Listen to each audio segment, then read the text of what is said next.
Welcome, everyone, to another edition of Back Your Play with Q. As always, I'm your host, Rich Quiñones, joined by our very good friend, Lloyd Vance, at Lloyd Vance, NFL writer, historian, and, of course, host of Lloyd Vance's Insider Football and Sports Radio 1029 FM, The Game. And you can catch that every Monday, 8 to 9. And for us, for BYP, don't forget to tune in every Saturday and Sunday, 11 a.m., 12 p.m. on NY48 WWON. As I always like to say, Back Your Play for entertainment purposes only. 1-800-GAMBLER. We are powered by our wonderful friends over at Fresh Roasted Coffee. 20% off your first purchase. Use the promo code BYP20.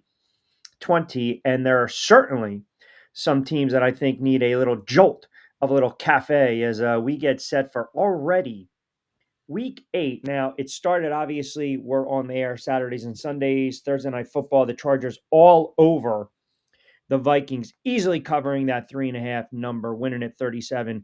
But Lloyd, you always like to say around this time, we talk about, bounce back games and opportunities for some teams. We got some compelling matchups. We got coaches on the hot seat. We got quarterbacks being questioned. I give you week 8 of the NFL season. Yeah, Q, it's exciting. We're almost to the halfway point, and a lot of good storylines out there. Backup quarterbacks playing, and just teams separating. And you talk about these coaches on the hot seat. Some of them, they may not make it till after their buys, man. It's tough. And speaking of buys, you have 6 teams on a bye this week, so a lot of moving pieces around National Football League. Yeah, I mean, Thursday night's game, as I mentioned, the Chargers all over the Vikings, just made life miserable for Carson Wentz, Justin Herbert, 3 touchdown tosses. They went 37-10. That game wasn't even remotely competitive. We've had a nice run of Thursday night games, but they're up 21-3 at the break, and then they basically poured it on. I still can't look. The Vikings stink. They need to get J.J. McCarthy back. Carson Wentz is done. He's shot. But the Chargers, I can't figure them out. I mean, do you still believe they're going to be a player somehow in the AFC West? I believe they'll be in the mix. It's tough division, Q, and I'm expecting Denver, I'm expecting the Kansas City and Los Angeles Chargers to kind of come out of there and make the playoffs. So it's a good division. It's competitive, but they're still inconsistent. But this was a good win to kind of get them back on track. Herbert was in great control. He was doing a lot of read options. He ran the football well. They had Vidal come in, and he did a nice job running the ball. And they found a player in Oronde Gadsden II. I mean, he was dominant in the early part of this game, including touchdown. All right, so you mentioned some of these coaches on the hot seat. We'll start with the week 1 slate. Miami on the road against the Falcons. We're trying to figure out the Falcons.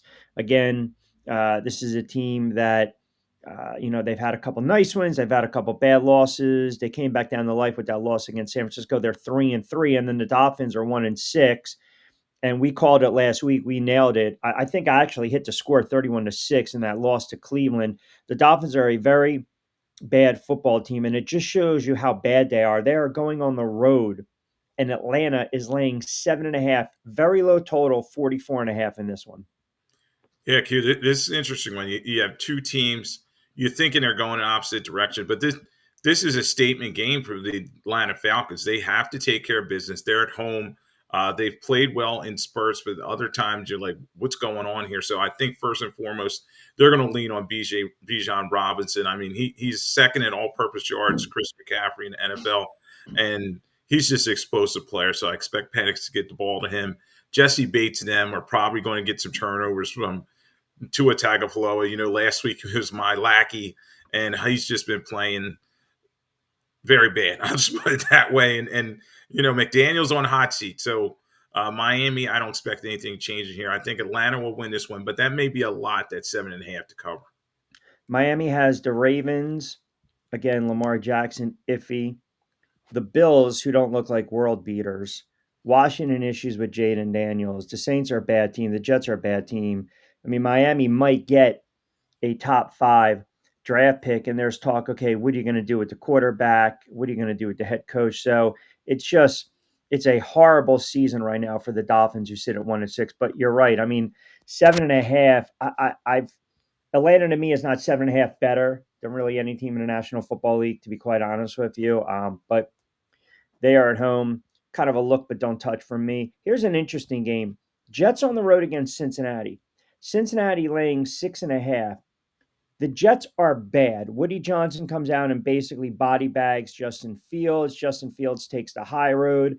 The Jets have not been competitive. Low scoring losses against the Panthers, 13-6. The Broncos, 13-11. They give up 37 against the Cowboys. They give up 27 against the Dolphins. They give up, 28, 29 against Tampa. Their defense stinks. But for some reason, my gut tells me that they are going to hang around in this game. And Cincinnati, Joe Flacco, everyone's getting excited, had the big win over the Steelers, crazy game, 33-31. I actually think the Jets cover in this game. Interesting play there, Q. It's going to come down to Flacco and is he able to protect the football, and he seems to really gelled with Jamar Chase and T. Higgins. They're driving that football down the field. And you talk about that Jets team, other than Quentin Williams, I just don't see a lot of teeth on that defense. And I think the Bengals actually are going to be able to cover that 6.5. It's a home game. Chase is 23 targets last time, so they're getting the ball to him early and often. I expect Flacco to continue that. As long as the weather is good, they should move up and down the field on him. And then offensively for the Jets, there's really just not a lot there. Tyrod Taylor kind of banged up in practice this week. Do they go back to Justin Fields? Right. And you talk about the soap opera around him. So I just think everything's kind of going right for the Bengals, and maybe they can stay healthy and have a pretty good record in time for Joe Burrow to come back in December. Yeah, I mean, listen, you bring up some valid points, right? We don't know if it's going to be Justin Fields. We don't know if it's going to be Tyrod Taylor. Aaron Glenn's keeping it close to the vest. Garrett Wilson's got, the knee issue. Sauce Gardner's concussion. They're unlikely to play. So, again, without Gardner, it's probably going to be tough to match up against Jamar Chase. I think I'm just not – Flacco is due for one of those games where it's 18 of 42 for, 202 and a couple picks. Now, with all that being said – you look around that AFC North, this is a big opportunity for the Cincinnati Bengals, right? Even with Joe Flacco, they have the Bears, the Steelers, tough games, but winnable games. So they can get on a little run here after that 4-game losing streak. They put themselves right back in play here. Yeah, and they're only one game behind the Pittsburgh Steelers. The Steelers are 4-3, and Right. they're an inconsistent group, and they have a tough game against Green Bay. So we'll have to see how that goes with them. But yeah, the Bengals can get themselves in the mix. And a big thing is, can they get Chase Brown running the football effectively? But I expect the Bengals to roll in this game. All right, let's keep it rolling along. So you like them to cover that number 6.5. Cleveland against New England. Cleveland, again, the quarterback situation with Dylan Gabriel. There's a lot of talk going up there. Is, Sanders getting reps? How does he look? I mean, it's so the reports are so scattered. Like, it seems as though he's doing all the right things. He looks good in practice and limited reps. Here we go. They had to win over the Dolphins, but New England. I'm wondering if people are looking at New England and saying, okay, 5-2, laying 7.5, very low total, 40 juice to the over, 40.5. They've been on a run here. They won 4 straight, but I feel as though we're waiting. It seems as though people don't think the New England Patriots are legit. Let me ask you, from what you've seen, do you feel that they are a legit playoff team? Yeah, they're going to be in the mix for that 6th spot, that 7th spot. I don't know if they're ready to unseat the Buffalo Bills for this division, but they did beat the Bills earlier, and that's kind of their calling card win. But other than that, too, you're right. They really have not beat Murder's Row in terms of their other victories. So Right. This is an opportunity for them to say, okay, we're in the lead position. We got to take care of business. The Browns, they're going to bring that defense in there with Yep. Myles Garrett and them. Yep. And Drake May's got to play more consistently. And they also, Stevenson played well last week, but he's got to make sure he's not fumbling the football. So I expect New England to win this one. But the Browns, they're a scrappy bunch, and Gabriel's doing a good job protecting the football. I expect New England, but if you're going to bet this one, go with the Browns and the points. Yeah, part of me actually, I love this 7.5, but I love what they did defensively. Granted, against the Dolphins, that defense was fantastic. I mean, they picked off 2 or 3 times. They only allowed 6 points. Now, again, they're also New England. You had a 3-game road trip, right? They were 1-2. Here you go. You're coming back at home. Part of me thinks Cleveland again, hang around, hang around, hang around. It's a high number. Would I be aggressive and take them on the money line? I don't think so, but I do believe they're going to cover this number. Giants against Eagles. Listen, the Giants beat them a couple weeks ago on Thursday night, 34-17. We already know about the collapse in Denver. Eagles are laying 7.5. Now, a couple question marks here with the Philadelphia Eagles, right? I don't know where these reports are coming from. AJ Brown disgruntled. He wants his catches. He wants his target. He wants his stats. He wants his rep. I don't know if this is buzz, smoke, fire that everyone's saying, well, maybe they're going to trade him or it's unlikely to trade AJ Brown. AJ Brown wants out of Philadelphia. We're pretty much right in the backyard the Philadelphia Eagles are, right? So it's a team that we focus on as well as the Jets, the Giants, Washington, and whatnot, Baltimore, because of our area. I don't know where this is all coming from. I don't foresee the Philadelphia Eagles entertaining trading AJ Brown. Now, with all that being said, you know, limited practice this week, right? I don't think he practiced on Wednesday, Thursday. He's dealing with that hamstring. That's not a good thing, right? He didn't practice Thursday. So, with that being said, um, if it's limit mobility, he doesn't practice on Thursday, most likely, it's a game time decision. If he doesn't go, that's going to put a little more pressure on Jalen Hurts in that passing game. And maybe this is the week they try to get Saquon going, which I think kind of plays in the Giants' run defense. But first and foremost, what are you hearing on A.J. Brown right now and the Eagles going forward? Yeah, Q.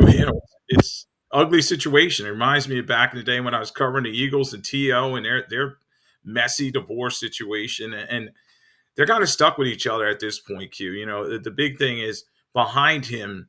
Yes, Smith has played pretty well in Spurs, but he's kind of smallish. And do you want him to be your wide receiver one? Dotson, Mechie, have really they done anything? Johnny Wilson lost for a year in IR, so there's just not a lot of pieces behind AJ Do Brown. you believe he prefers to be traded? Now, he's one of those guys. He wants the attention, and he's bringing it on. And a lot of it he's posting on Instagram, and then he's deleting stuff, and he's yelling in a hot mic. This is what happens when you throw me the ball. When he gets his 2 touchdowns last week, they're winning games. So it's a situation where Sirianni and the rest of leadership on his team, they're going to have to kind of bring this situation together and have it in house, Q, because it's playing out too much in the media in front of everybody. And yes, you wonder, are they going to get rid of him? Now, I think he's just too valuable for them to trade him, and at this point, around November 4th trade deadline, I don't think it's going to happen. I think And, maybe in the offseason they get away from him. yeah, the other thing is too, like Orlovsky basically said he prefer. I don't know what he's basing that off of, but again, they've come out and said we're not going to trade him. He just signed a 3-year, $96 million contract extension before last season. So I don't know. I'm sure there's a disconnect, right? But there seems to always be a disconnect with star players, diva wide receivers, and them not getting their reps. I mean, right now, he's on pace for his lowest yardage output since his final season in Tennessee. And that season, he only played 13 games. So maybe that's one of the reasons people believe he's asking for a change of scenery. Pardon me. With that being said, again, at home, 7.5. They're not world beaters. I mean, I've had this debate and argument with people over the last week or two. They're a good team, but they're not a very good to great team. They're just not. They have a lot of flaws with their offense. The Philadelphia Eagles do. Q, they're inconsistent, and that's the thing. They're 5-2, and they're winning games. But it's like, yeah, they won, but and you just see areas of need for this team, particularly Correct. this season. They have not gotten the pressure on the quarterback that they got last year, and that's why they're bringing back Brandon Graham. They're hoping to get Nolan Smith back. Hoping that he can step in there eventually, but also their second corner. Ringo is not covering anybody. Unfortunately for the Giants, they're not going to have neighbors in this game. If he was playing Right. against them, that would be a problem. So the Eagles got to fix those couple areas. And then the offensive line as well, very beat up. And I think, Q, that's their biggest issue. From last year, that group played so well up front. And this year you have Brett Talt coming in there, and he's not a frontline guy. And then Dickerson and Jurgen's been out in and out of the lineup. So I think the Eagles, they're going to win this game because it's a revenge game. It's at home, and I don't see them losing twice to the Giants this season, but it's not going to be easy. I expect Dark, Scadaboo to eat a little bit, but the Eagles will make some timely plays, maybe get some turnovers here and there and win this one. But I don't think they cover 7.5. Well, it I'm curious to see how the Giants respond, right? Because that was a horrible, historic, epic, chalk it up there. I've seen it before, collapse in Giant history. 33 points given up in the fourth quarter against Denver.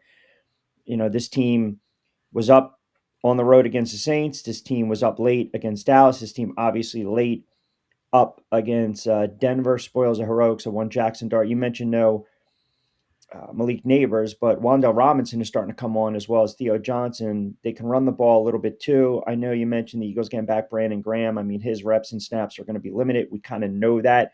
Just providing a little more leadership and a veteran presence on that defensive line.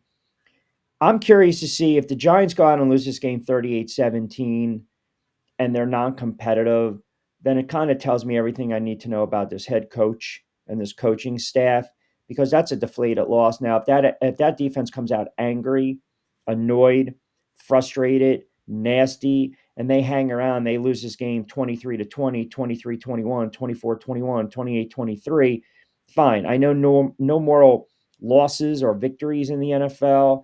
I don't know how to play this game, right? The Giants are 6-2 ATS in their past 8 road games against Philly. And you mentioned, God knows the last time the Giants have swept the Philadelphia Eagles. I mean, I want to see how they respond, I guess, is my point. And I want to see how Jackson Dart handles that environment. Yeah, it's going to be a tough NFC East type battle, Q, and I expect Giants to try to lean on Scadaboo first and foremost, and the Eagles got to get Saquon Barkley going. So I expect a close game. 2007 was the last time the Giants swept the Philadelphia Eagles, and they won the Super Bowl that year after starting 0-2. Mind you, my goodness. I mean, just it's wow. That's beyond it. I don't even know what to say on that. I do think they cover though. I think they're going to come out angry. All right, here you go. Bills, Panthers. Bills are 4-2. Panthers are 4-3. Buffalo's laying 7.5. 45.5 is the total in this game. And I'm going to say it right now. This might be your upset of the weekend. Carolina on the money line in this one. The Bills, to me, the Bills just they don't look like the same type of Bills teams we have seen in the past. Yeah, and they got a big game next week. They're playing Kansas City, so they cannot look ahead to that game. But coming out of a bye, Josh Allen, a lot of people questioning him in terms of that bad loss at Atlanta. Is this team right? Are they the Super Bowl favorite? Everybody predicted them to be. Health was a big thing, especially on defense. I think they're going to get a lot of guys back. Expect a lot of Allen throwing the ball to Diggs and his tight ends, and Cook getting involved as well. I actually like Buffalo to win this game and win it big. I think they're going to go down to Carolina and take care of business. It might be Andy Dalton starting there. I think they get some key turnovers off of some pressure on him, and then they kind of start ascending and get ready for that heavyweight matchup next week. So here's where I do believe Carolina has a shot. Buffalo's run defense stinks. They're 31st in the NFL. They give up a buck 56. So I think there's going to be opportunity for Carolina to run the ball, short yardage situation, little time of possession, short field, keep drives alive. Carolina has yet to allow a quarterback to throw for over 300 yards in a game, and they've allowed the third fewest fantasy points per game. You look at the stats again when we talk overs: 17-7 in Panthers, 15-8 in Bills games since the start of last season. I'm doing it. I'm going upset. I'm going Carolina in this one. I'm backing my play. I'm going Carolina with the upset in this game. I mean, I certainly think they're going to cover, but if I believe they're going to cover 7.5, I'm going to go Carolina on the money line, and I'm backing it. All right. Court it, baby. Yeah, why not? Chicago against the Ravens. A lot of people like Chicago in this spot too. And again, still, the situation. You mentioned this 2 weeks ago.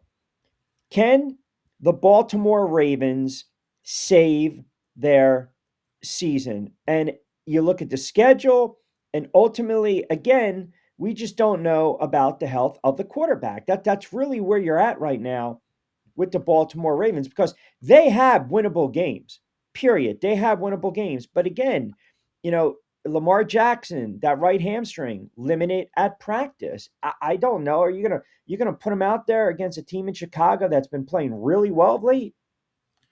Yeah, this is a tough one because Sweat and those guys on that Bears defense are going to be coming after him, and the Ravens coming off their bye, they're hoping to get Lamar Jackson back, the Ronnie Stanley back on offensive line. A lot of pieces are in defense, and if they get all those guys together, uh, this is a game where they're at home and they got to defend their home. The Bears have been winning, as we were talking about earlier, and a lot of people are starting to say, okay, they're getting some momentum, but Caleb Williams is still a little tentative, and his numbers weren't that great last week in a victory, and Swift is really they've been leaning on him, so I expect a lot of Swift in this one. But I'm going to say Lamar Jackson plays in this game.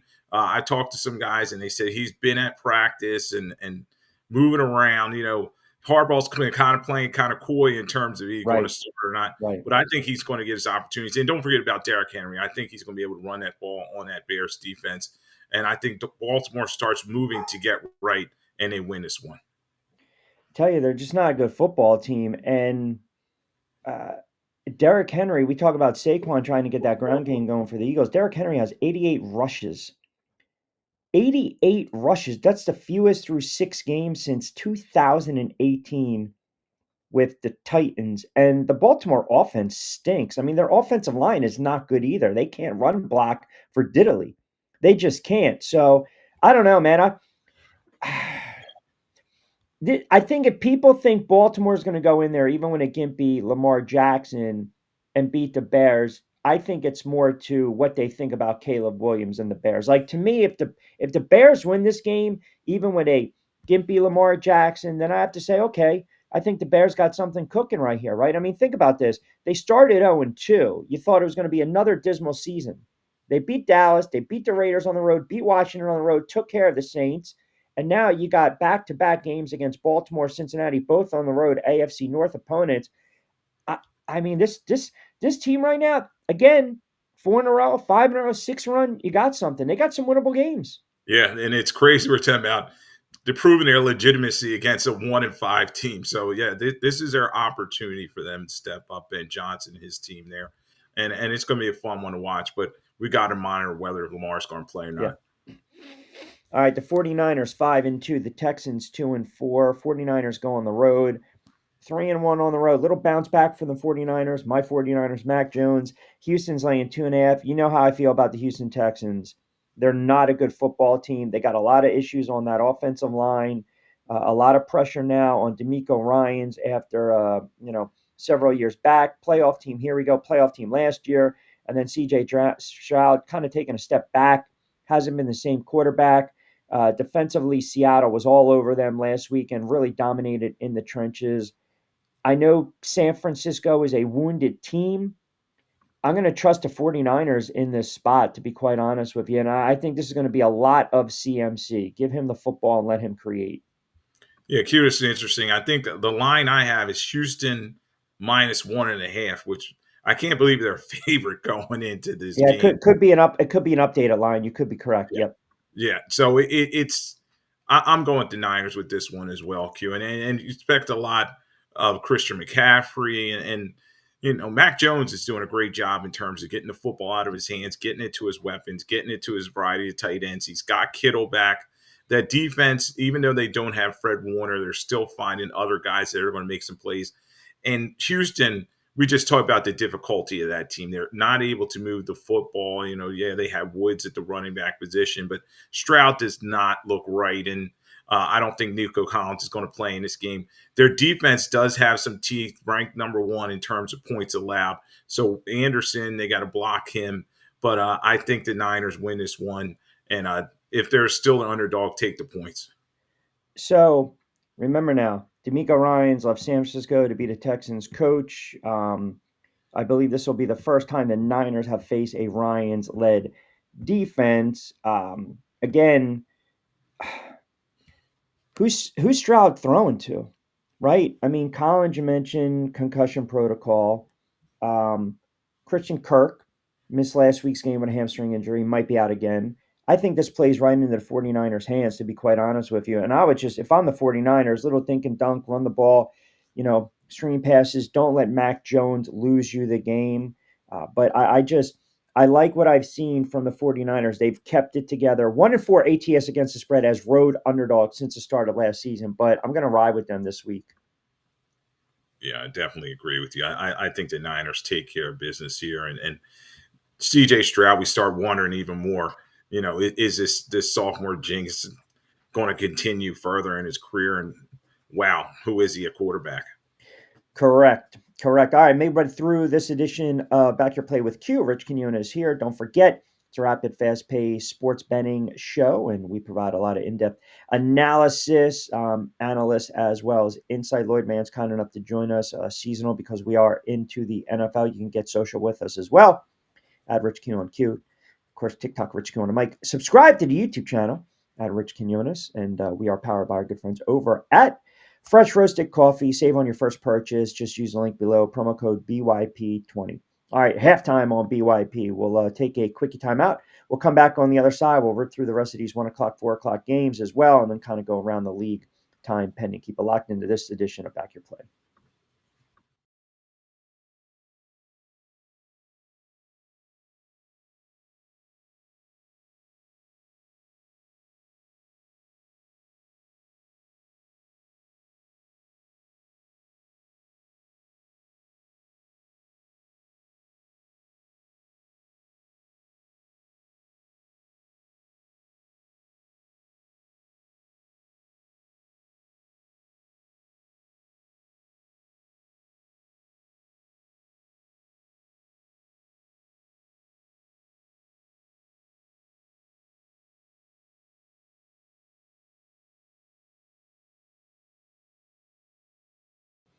All right, welcome back, everyone, to BYP with Q. Rich Quiñones here. Lloyd Vance, kind enough to join us as he does every week. Don't forget, you can capture me during the week on Q on my YouTube channel, as well as X, channel 82 in Bermuda every Monday and Friday, and SR 1029 FM The Game. We are powered by Fresh Roasted Coffee, BYP20. That's the promo code in the show notes as we continue to cruise along. We blew out actually the 1 o'clock games. 4 o'clock games now. Tampa Bay on the road against the Saints. Saints 1-6, 1-3 at home. Tampa's laying 4.5, 46.5. Last weekend, I guess if you were a Tampa fan, frustrating loss, put up a lot of points. The Lions did a remarkable job. Couple goal line stops, red zone stops as well, limiting the Bucks to 6. Obviously, Tampa Bay, you got issues with their wide receivers, banged up. Baker banged up. Did not play particularly well. Took a lot of hits. Lions win at 24-9. But again, Saints are a bad team. So as we like to say, a get right game, even with a depleted offense for Tampa Bay on the road, laying 4.5. Lloyd. Well, it's a divisional game. It's a rivalry game. These two teams do not like each other. So, sometimes you got to throw the records out. But I think a key thing is you talk about last week's game to the Bucks in Detroit. They kind of struggled, and they need to win this game and keep pace in terms of leading this division, and that'll lead to seeding in terms of the playoffs. And Baker Mayfield, I think he gets right in this game, and you see a lot of Rashad White. I don't think Bucky Irvin's going to play in this one. Receiver position, they're going to need Tez Johnson and the rest of those guys to kind of step up. Mike Evans probably lost for the season with that broken clavicle. Tough loss. Defense, yeah, it is, and I think though you'll see Antoine Winfield Jr. make some plays for them in terms of Spencer Rattler in that Saints offense that doesn't have much other than Kamara. So also watch Chris Olave. He's kind of banged up for the Saints, but I think the Bucks win this one and cover the number. Yeah, and Olave, he's played well. I think he had 2 touchdowns last week. And any thought of the Saints selling off with the trade deadline right around the corner? Well, that's tough, Q. We talked about a lot of these guys don't want to share their wealth with other teams and they wait to the off season. But yeah, maybe a minor trade here and there. If somebody's going to have to wow them though and bring some picks to the table. And Kamara, I've heard, does not want to be traded. A lot of people are looking at him as an older running back, maybe Yeah. Kansas City or a team like that. But yeah, if they come to the table with a second, third round pick, they'll probably listen. Baker Mayfield has 8 passing touchdowns on deep throws this season. So we talk about chunk yardage, 20 plus air yards, most in the NFL.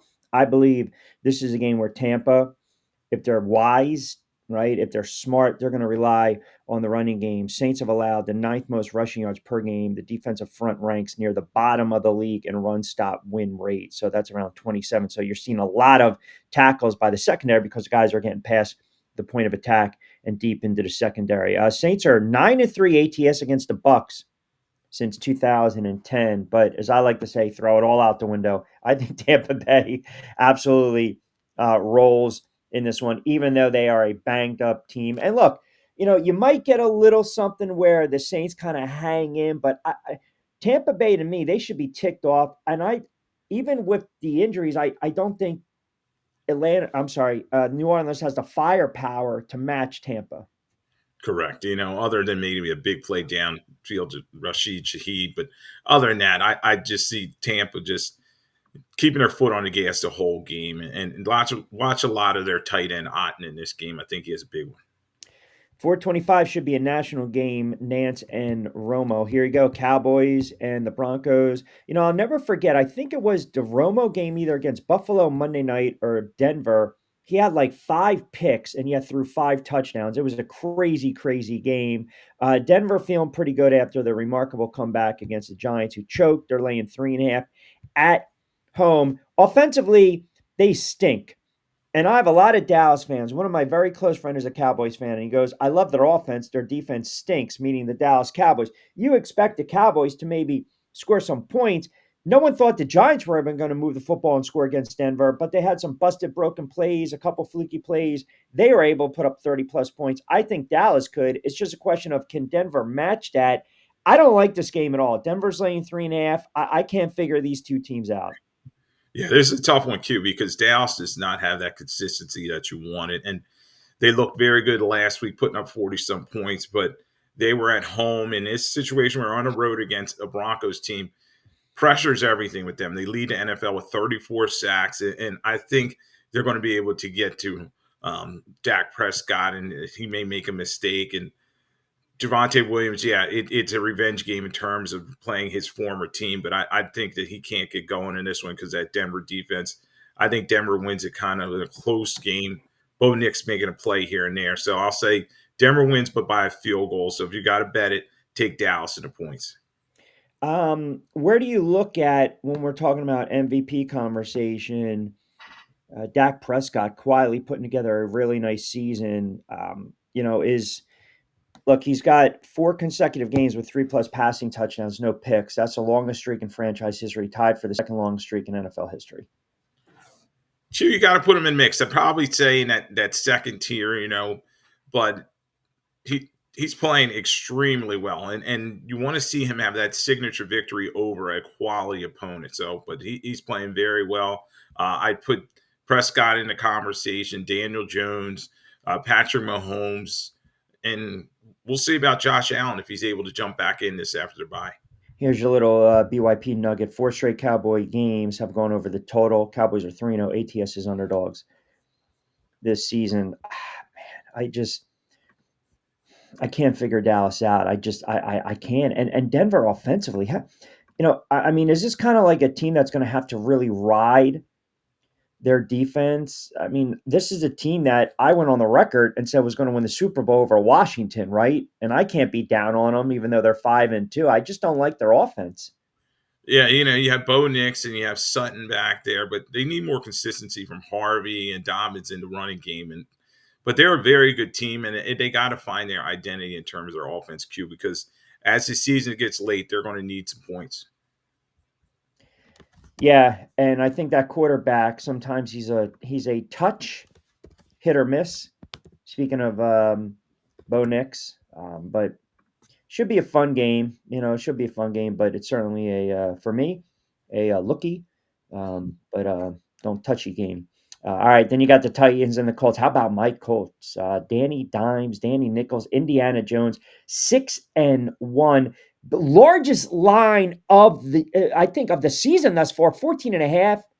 I mean, I'll double check it, but oh my goodness, this team just, again, they can run the friggin' football with Jonathan Taylor, and it's opened everything up for Daniel Jones. I don't think he's going to be MVP, but look, he's going to be comeback player of the year. And this team is a legit team coming out of the AFC right now.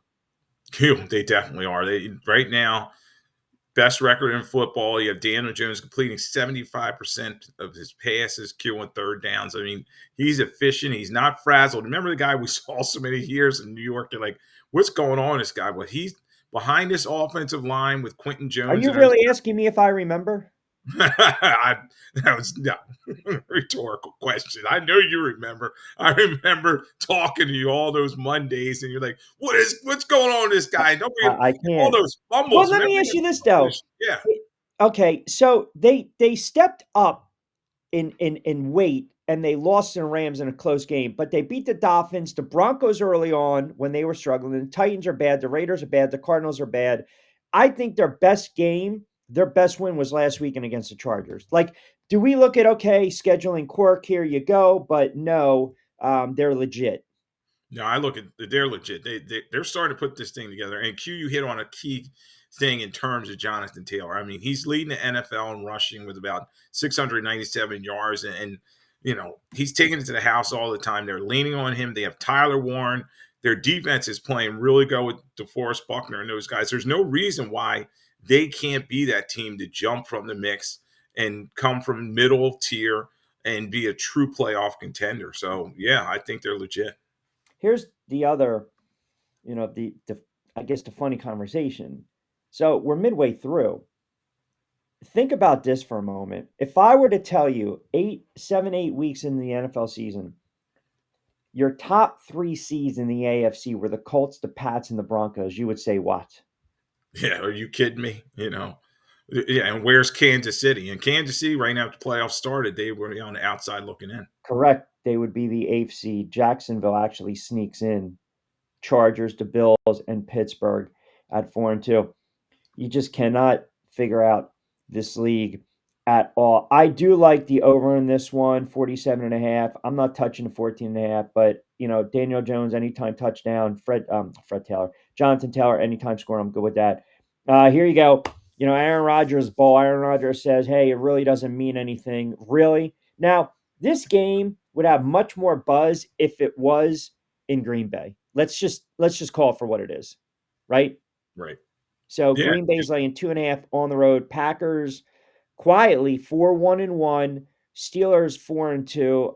You know what I think of the Steelers. You know what I feel about the Steelers. I just think they are a fraudulent squad. Um, I just don't like him. I'm not an Aaron Rodgers fan at this point of his career. I thought Tomlin should have been gone, but here we are. Right, they're in the leaderboard in the clubhouse in the AFC North, and the Packers kind of just like some of these other teams we talked about. I can't figure them out. Like, who are you? Are you the team that tied the Cowboys? Or you're the team that beat the Lions to start the season? Just got by the Cardinals last week. Who are you? That's a good question with this group. And, you know, they got this is a step up game. And if they want to be a true contender, yes, we know they only have one loss on their record and everything. But if they want to be a true playoff contender, they have to go to Pittsburgh, usually a tough place to play, and get the job done. So Yep. uh, their offensive line's a little beat up. They're going to need them to kind of step forward. And expect a lot of Micah Parsons in this game trying to get pressure on Aaron Rodgers behind the kind of a line with the Steelers is sometimes leaky. So been back and forth on this game. I think Green Bay gets it done. And the Steelers, we start questioning whether they're a true contender or their early season kind of fraudish team. Do you think like Aaron Rodgers has pretty much seen every type of defense? So Green Bay's like, okay, we're going to disguise certain things. Aaron Rodgers kind of, you know, they've seen it all, right? I mean, if Green Bay wins this game, I think Parsons is going to have to wreck the game. I think he's going to have to have a couple big plays here. Yeah, it's going to be huge because you have Parsons on one side, you have TJ Watt on the other, two great pass rushers. And the first one that really makes the other team make a big mistake, it's going to turn this game around. And I just don't see the Steelers running the ball they want the way they used to in the past during success. So I'm going with Green Bay in this one. And you think that, yeah, that's enough. I just, again, the Steelers, to me, I think it's a product of who they're playing at times too, right? Where they can look really good. And yeah, the Packers are 0-3 ATS on the road this season. I'm going with the Packers. I'm going to say it's a 21-17 type of game, an ugly game. I don't think it's going to be a very high scoring game, but you might see some turnovers here and there. Washington's in trouble, man. You know, Jaden Daniels 3-4. When did we start to have this conversation that Jaden Daniels, even though it's his second year, we're waiting for that progression, right? So there's a real possibility. Um, you got that low grade hamstring strain, right? I mean it. You can't mess with that. He's a franchise quarterback, right? So it looks as though they're probably going to go back to Marcus Mariota, who is a serviceable quarterback. I know you're not the biggest fan, but serviceable quarterback. But now you're going in a team that I cooked a couple weeks ago, and right now they're cooking me with some of their play on the field, and that's Kansas City laying 11.5. So that means that Mariota is going to be under center for Washington. Yeah, interesting game, but the game's in Kansas City, so Patrick Mahomes starting to really heat up. He has Rashee Rice back. The key, obviously, for the Chiefs is can they get Pacheco running the football downhill. Washington, it's going to be tough. Jaden Daniels, you're starting to wonder, is he going to be able to stay healthy and through the rigors of game in, game out 17-game season? He's got that slight build, and he's going to be missing this one. So Mariota out there. Might get Terry McLaurin back, but not much else. I'm going with Kansas City in this one, though, but I think that 12.5 is a big number. You got to watch that late touchdown to kind of ruin the cover. So I'll go with Kansas City, but if you're going to bet it, go Washington. Kansas City, they were 2-2. They lost to Jacksonville, 2-3. They beat Detroit. They shut out the Raiders. They've got a winnable game against the Commanders. You got a suspect Buffalo team on the road, mind you. They go to Denver. They have the Colts. I guess to be fair, I'm not going to keep pushing back, moving back to goalpost. But how about talk to me? I mean, is it too corny to say talk to me after the Colts game if I say they're back?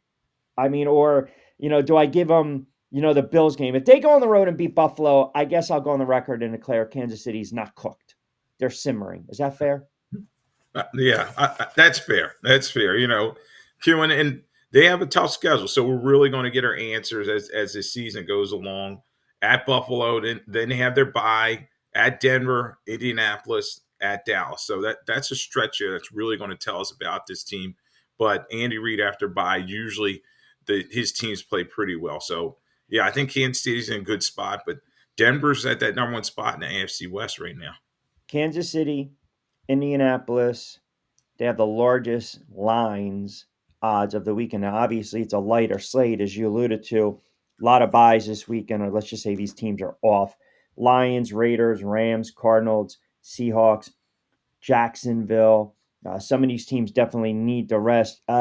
Player prop or two, anything when you look at these slated games. A lot of overs have been hitting, and a lot of road teams have been putting up a lot of points, and a lot of road teams has been covering as well. Anything stand out? There's going to be a couple things, Q, in terms of you got to watch that sack number for TJ Watt. I think he's going to be able to get some pressure on um, the other side there in terms of getting Jordan Love off his spot. The Packers line's pretty beat up, so I think TJ Watt. I think the number was 1.5 sacks. I like that in terms of his prop bet. Um, Watch for Cook running the football for the Bills against the Carolina Panthers. I think he's going to easily get over 100 yards in that game, and that's a tough get right situation for them. And Bijan Robinson, don't forget about him in terms of anytime touchdown for Atlanta against Miami. I think he has a big game against the Dolphins. It's going to be very interesting to see how the next couple weeks play out because the NFL, I feel as though we had this conversation, right? Baker Mayfield has a poor game. His odds then jump. They increase for NFL MVP. Daniel Jones continues to play well. His shorter number, Patrick Mahomes, starting to come on. I know I asked you this earlier in the week on Q, but I'll ask for the BYP audience tuning in. Right now, who would you say is your NFL MVP? Oh man, I thought it was going to be, I was going to say Baker Mayfield until that game against the Lions, That's but my whole point. at this point, Q, it's such in flux. I mean, I know you're gonna be like, "Oh, Lloyd," but I think Mahomes right now, Mahomes. you'd have to give it to him the way they. I know it's recency bias. They just dominated against the Raiders, and he looks so comfortable. And you're like, okay, he's going to ascend. I think he's got like 11 touchdowns and only one interception in the last 3 games or so. So he's playing at a very high level. He has his favorite receiver back. I'll say he's the leader in the clubhouse, but don't forget about Daniel Jones. I mean, a lot of people are talking him up in his place, backing it up. So let me give you some numbers. Justin Herbert leads the NFL, tied with Dak Prescott, and Prescott hasn't played yet for Dallas. 16 touchdowns. Pardon me. Stafford leads the NFL with 17 touchdowns. Mahomes, 14 touchdowns, 2 picks. He's averaging 257 yards a game. It's still amazing that Daniel Jones couldn't do any of this with the Giants, which probably comes to coaching. I don't know, or personnel. But he already has 1,700 yards, 10 touchdowns, 3 picks. Now, Daniel Jones's career high in touchdown tosses was 24. That was his rookie season. Baker Mayfield, 13 touchdowns, 2 picks. Jared Goff, 15 touchdowns, 3 picks. Drake May, 12 touchdowns, 2 picks. Now, again, we're just talking, you know, we're 7 games in. We're soon to get into 8 games. But other than that, it is a major, major drop off. I think there's about 10 to 12 quarterbacks that have thrown 10 or more touchdowns. Aaron Rodgers quietly 14-5, right? I mean, his yards per game is really down. Herbert to me is putting up monster numbers, but Prescott 16-3, and then I'll pull up Mahomes for you. 14-2, 267, 1,800 yards. And the other thing is, remember too, earlier in the season, he was really relying on his legs. He's got 4 rushing touchdowns. And typically, if you go back, and I'll pull up his stats right now, so that ties a career high already for Mahomes.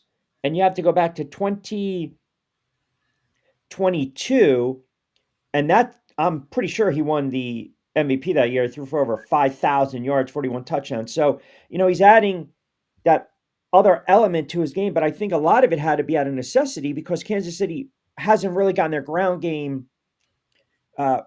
started. So, do we look at what Patrick Mahomes is doing with a non-existent ground game, and do we give it a little more, uh, a validation, right? A little more credibility. It's more impressive to us what he's doing, and is that one of the reasons that you kind of put him right now as the front runner? Yeah, you definitely have to factor in his dual threat ability in terms of he was the leading rusher for them for probably the first 4 weeks of the season. And he's 30 years old, using his legs more than ever. And then, the Chiefs had a rough start, starting 0-2, but they're rebounding. And the way he played so well with Rashee Rice last week, you just saw how they're coming along. And that whole offense is going to open up. So, yeah, I think he definitely has to be high up in the MVP conversation. So let me give you numbers from another quarterback. Completion percentage, 68%. He's thrown for just under 1,500 yards, 11 touchdowns, 1 pick, and he's added 5 rushing touchdowns for 16 total. Is that a quarterback you would put in the MVP conversation? Stats wise, yes, but you also have to factor in how the team is playing and in the team's record. So Who is that guy? I'm going to say it's Jalen Hurts. Yep. Yeah, yeah, and the thing is with Jalen Hurts, it's consistency. Q. He has a big performance, and then he has a lacking one like Thursday night against the Giants, and this is a chance for him to come out against the Giants again this week and prove that he should be in the MVP race. You also have to factor in, I know you and I were talking about the whole tush push thing and how much of those touchdowns are legit or not, but he threw the football extremely well in the Eagles' last victory. I mean, he hit A.J. Brown, he hit Smith, made a lot of big plays. So I'm interested to see how he plays this week. This is what the NFL wants. They want, look, 99.999% of the time, the MVP is always going to be the quarterback. They touch the ball the most, they're under center, face of the franchise, most recognizable. Then obviously you get some of those caveat years where you sit there and say, wow, this guy rush over 2,000 yards. Now, I bring it up because I am curious to get your thoughts on this. Derrick Henry and Saquon Barkley had monster seasons last year. What do we contribute to their just unheard of drop off? Yeah, it's tough, Q. Every season is different, and now you're the hunted. And I think a big thing for Saquon Barkley is that offensive line, the Philadelphia Eagles. They're just not blocking the way they were before. A lot of injuries up front. The Ravens have had injuries as well, and Saquon's not seeing the holes like he was. His yards before contact last season, he could get to the second level and then finally get hit. This season, he's got to run through a lot of the trash area and the tough area in between the lines. So, yeah, it's tough sledding for them, but we'll see how these guys finish up. I'd say that Henry is a more better comeback candidate than Barkley. Barkley's going to be tough for him this season. Interesting. So Derrick Henry has rushed for 438 yards. Remember, he had 1921 last year. He's on pace. I mean, if I go to overview right now, he's on pace. Derrick Henry projected 1,200 yards, 5.2 yards a carry, 11 touchdowns. So 12, 5, and 11. Just hold out for a second. 12, 5, and 11. We go to Saquon Barkley, projected right now, overview. Saquon's projected 896, 3.3, and 7. So your point about Derrick Henry cooking later on this season, getting stronger, looks to be very valid based on the projections. But is it also the elephant in the room? These guys carried the football a significant amount of times last season. Yeah, you and I talked about it a lot. He had 400 touches last season, Saquon Barkley, including the playoff games, and it's just a lot of wear and tear. Obviously, Saquon's younger than Derrick Henry. Derrick Henry's about 32, but it's going to be interesting to see can they maintain that level. I think that Saquon, it was just such a special season for the Eagles. You just don't see 2,000-yard rusher and then you win the Super Bowl as well. And now with the line and all the issues, it's just making it really tough on him. So we'll see if he's able to rebound. If Barkley has 3 or 4 more years of 1,000 yards, and then maybe tax on another 20 something touchdowns, he'll be well over 10,000. He'll have about 70 plus touchdowns. He's got 15 receiving, another 25. Let's say he's about 12,000, 13,000 all purpose yards. He is only 28, but you're starting to see, man, he's slowing down, right? Is he a Hall of Fame back? Ooh. Yeah, he's got to hit those benchmarks. I mean, right now, I'd say no, he's not. He's in the Hall of very good. And having that 2,000-yard season and Helps. Super Bowl victory definitely helps his resume. But all those years with the Giants where he was kind of banged up and was not getting 1,000 yards, a lot of people are going to remember that. So he's got to finish better on the back end. But right now, it's looking like it's tough, Q. I feel as though the Super Bowls, obviously, when we talk about the Hall of Fame, we put that emphasis on quarterbacks. You don't really sit there and say, oh, this guy, great running back, but never won a Super Bowl. It's always quarterback, quarterback. Right. And going back to Derrick Henry, 31 years of age, he's going to surpass, if he stays healthy, eventually the season, 12,000 yards for his career. He's got 110 rushing touchdowns. Wow. Yeah, he's definitely a Hall of Famer. And I think in terms of players and non-quarterbacks, it's the season, not just winning the ring. So yeah, they won the ring that year, but what was their season like? Like Terrell Davis just carried Denver to those championships. Derrick Henry's going to surpass. No, correct. He's going to surpass Allen. I don't think, Tomlinson has 145. Allen has 123. But to your point, the TD, the Terrell Davis argument is fascinating because he had such a quick burst, but we look at a running back that I think averaged like $130 in the playoffs. And until he came and gave John Elway a running game, what was the criticism on Elway? It is always a fascinating argument when you talk about these running backs and the carries and the stats and the drop off and how they're being utilized. I I didn't think Saquon and/or Derrick Henry were going to be remotely close to 2,000 yards, but my goodness, this drop off is just bad. Yeah, it's bad. And their lines are very beat up. They're hoping to get some of these linemen back, but sometimes you got to make your own hole for a running back. Yes. Yeah, you do. If Miami loses, I feel like we're going to come right back on the air and say McDaniel's on the hot seat. I'm starting to believe they're going to let him play it out. Yeah, Stephen Ross, I think he's like, all right, I've already paid the guy. I'm just going to see what he can do. But yeah, I think it's Black Friday's coming quick for Josh McDaniel. I don't think it's going to be. I don't think he's going to make it through the season. And if they keep losing these ugly fashions, and then Tua saying too much in the media and the locker room fractured, yeah, eventually McDaniel may get it. But yeah, I think he sticks around for the next couple weeks at least. All right. Excellent stuff as always. Again, we have been powered by our good friends over at Fresh Roasted Coffee. You can catch Lloyd during the week with me on Q, obviously every weekend on BYP. Also, he does a great job with Lloyd Vance's Insider Football. He hosts it, has great guest analysis, recaps, previews, everything NFL wise. Give him a follow at Lloyd Vance every Monday, 8 to 9. Well, we say for the majority of the time, 8 to 9, when we can get a hold of said people on 129 FM. The game. I joke because I kid, because I love. As always, you can catch us every Saturday and Sunday, 11 a.m., 12 p.m., NY48 WWON. Check them out. Support these guys. You can download Roku, stream on a budget. BYP, always for entertainment purposes only. We always encourage you guys to check out the YouTube channel at Rich Q on Q. And as